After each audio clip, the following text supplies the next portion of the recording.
Hey, everybody, and welcome into this latest edition of the Westwood Living Podcast. This one pretty special to me. I am happy to welcome Jodiann Tenney to the podcast. How are you, Jodiann? I'm great, Tom. Thanks for having me. Well, this is unique because we go way down the halls of history together. I was actually thinking today about the first time I ever met you, and it was on the fourth floor of Lyons Hall at Boston College in the fall of 1990 when we were both freshmen in college. And we have that bond because we were both in the chorale together. We were both in the Bostonians at Boston College together. And now you've written a book. So there's a ton to talk about. I mean, how do you encapsulate 30 years of your development and our friendship and how you've become an author? I mean, this is great to reconnect. Oh my gosh, it's so exciting. It's just, it's so funny how life you start on one path, right? And then it takes you down all these different paths. So if you asked me 30 years ago if I was ever going to be an author, I would have never believed it. I would have never believed I actually had it in me to finish a book. So it's very exciting. Well, in that regard, it's perfect that your book excerpt will actually be in our September issue of Westwood Living because the whole theme is about the next chapter, which really focuses on exactly what you're talking about. Like, no matter what you go through in life, inevitably you're going to face that next chapter, and how are you going to handle it? So I'll get there and how you handled handling that transition to being an author. But before this, what was your expertise? What was the life of Jodiann Tenney for the last couple of decades before you jumped into the world of being a writer? Yeah, so I was actually a teacher, a French teacher, and I lived overseas for a few years teaching in international schools. Then when I had kids, we came back to the States so our kids could get to know our family. We didn't want to be so far away. And then I actually got my doctorate in educational leadership, and was a director of curriculum and coordinator. So yeah, writing a book was totally new for me. I was a career educator. Well, okay, Dr. Tenney. So let's talk about Carefully Vetted, which is the name of the book. And it was just recently published. And what's that thrill like when you see the project to fruition and you get your first copy? I'm holding one right here in my hand. I think it's just so cool that somebody I know is an author and I'm looking at your photo on the back cover. What did it feel like for you? It's really cool. It's really cool, I have to say. And and it's really cool when people read it and they're texting me and saying, "Oh my God, I enjoyed this so much." I think I didn't realize until I actually got it out there that like you're putting a piece of yourself out there, right, to be judged. So after I've been writing it and, I thought, okay, it's good. I think it's good. People I know or my family thinks it's good. But then having people like tell me how much they enjoy it, has been a great feeling. Well, set the stage. What's the story all about? The floor is yours. Tell people what Carefully Vetted is all about.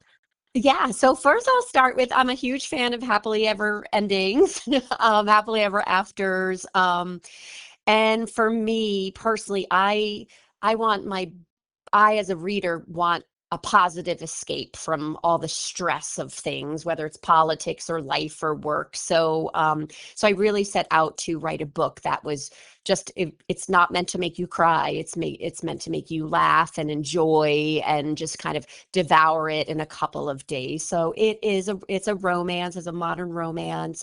It's called Carefully Vetted because Maddie is she's a veterinarian.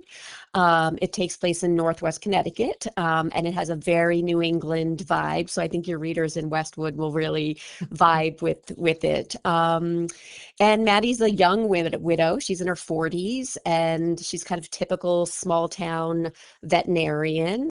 And then this actor comes to town, which is actually quite common where I live. You don't necessarily see them, but it's known for being a place where, a couple hours outside of New York City, where, lots of lake houses. And, that sort of gave me the idea, to have that actor as one of the characters, and he's trying to escape the stress of his city life, which is in Los Angeles.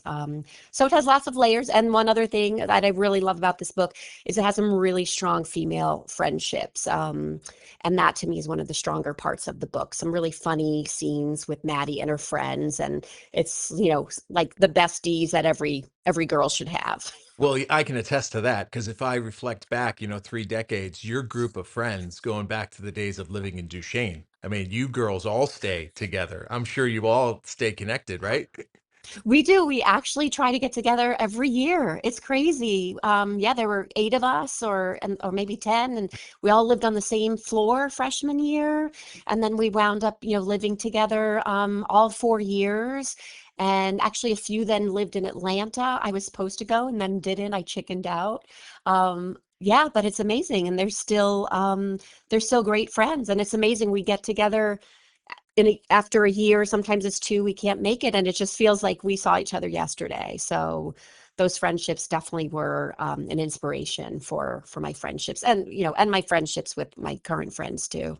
Okay, so is there any character as you were developing her or him that you certainly had somebody who you knew, somebody who you interact with over the course of your life in mind and used some of their characteristics as you developed the character in the book?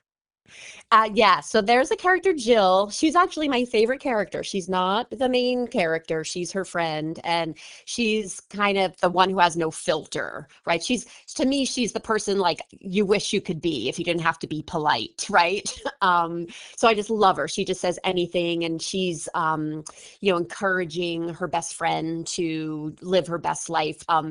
And she does them from a friend of mine who's a local friend who is just hilarious, and every time we get together, she's just the life of the party. So she was kind of the seed for that character, but Jill's a little bit like this friend on steroids. So one of the things I've always thought about in terms of, hey, Tom, should you write a book?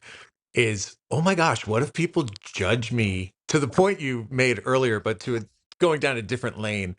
Judge the fact that I had these thoughts because sometimes, developing these storylines go in crazy directions, and someone's going to be like, oh my gosh, I didn't know his mind worked that way. Did you ever feel like you were going through that struggle as you were developing this story?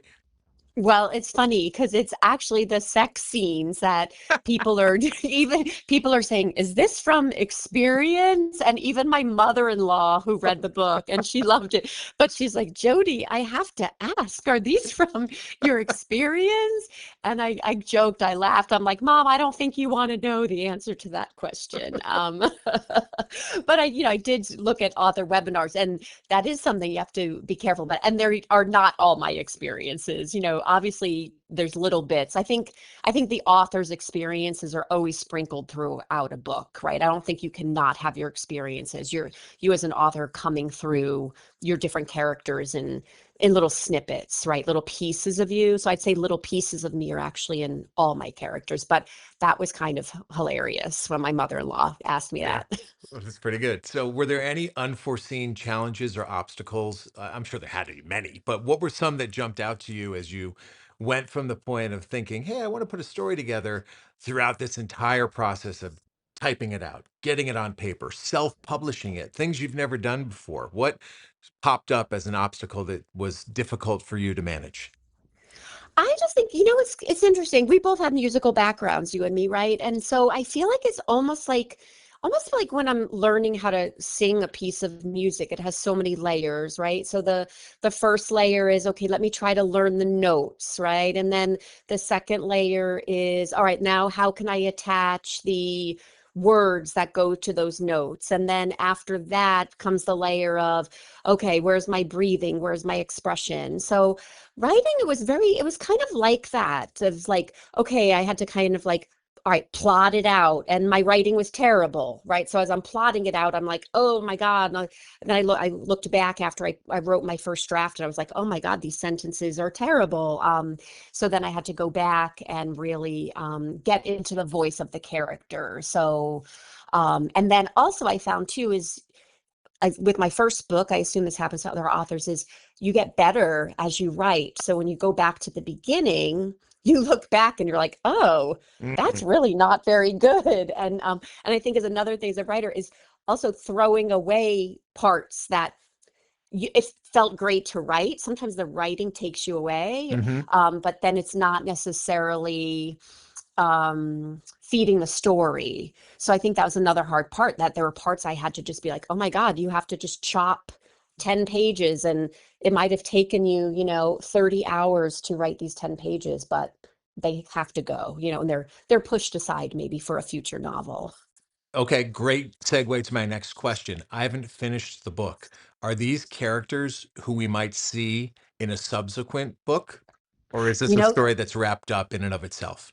You know what? It's wrapped up, but I will tell you, I've had people already asking about, I don't want to give things away to people, but let's say there's a character in the story, but we know only one guy usually gets the girl, right? Hmm.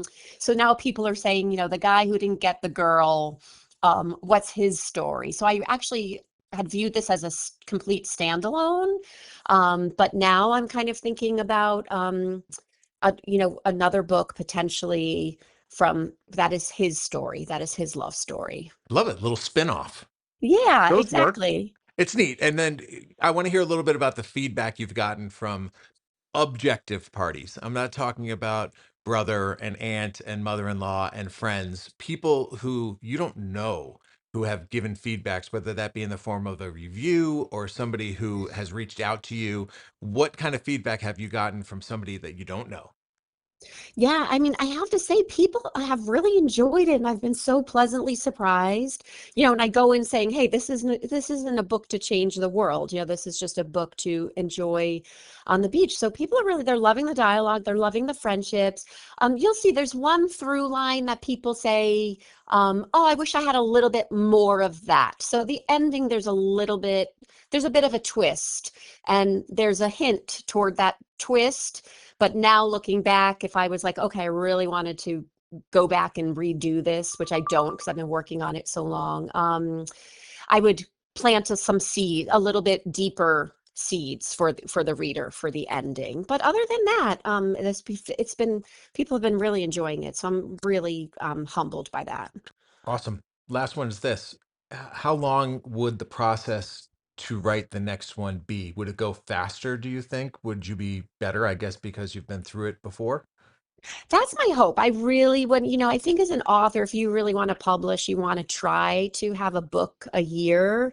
Um, I also don't want to put out junk, so I'm kind of giving myself, I've started my second book. I actually have 80 draft pages, which is not the sort of companion book or the next story. It's an idea I've had in my head for a long time.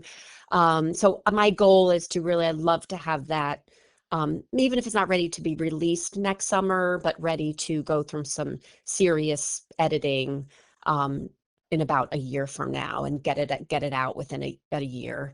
Because once people like you, they start looking for your books, and if you don't have one, they'll forget you're out there. Love it. You gave some great pearls of wisdom there. And I love that we reconnected. The book is carefully vetted. It's written by Dr. Jodiann Tenney, longtime friend. And you could read an excerpt in the September issue of Westwood Living. We will also have it available for you, that excerpt at westwood-living.com. And you can buy the book where, Jody? Right now it's on Amazon, and you can get the Kindle version or the soft cover version, and it's also on Kindle Unlimited, which people, with a subscription to that, they can get it for free. Fantastic. Carefully vetted by Jodi Ann Tenney. Congratulations. I know it was a labor of love. I can't wait to read every single page. I've read about 40 so far. And yes, even as a man, I can say it is entertaining. So I appreciate your time. Congrats. Lots of love. Say hello to the family. And thank you so much for letting us share an excerpt in Westwood Living. I will. Thank you, Tom. It's so great to reconnect. That is Jodi Ann Tenney. And as always, folks, you know the deal. If there's someone else you want me to have a conversation with, just reach out, send me an email, tleiden@bestversionmedia.com. I'll find that person, have a conversation with them, and then share it with you right here on the Westwood Living Podcast Network. But for now, for Jodi, I'm Tom saying so long and thanks for listening.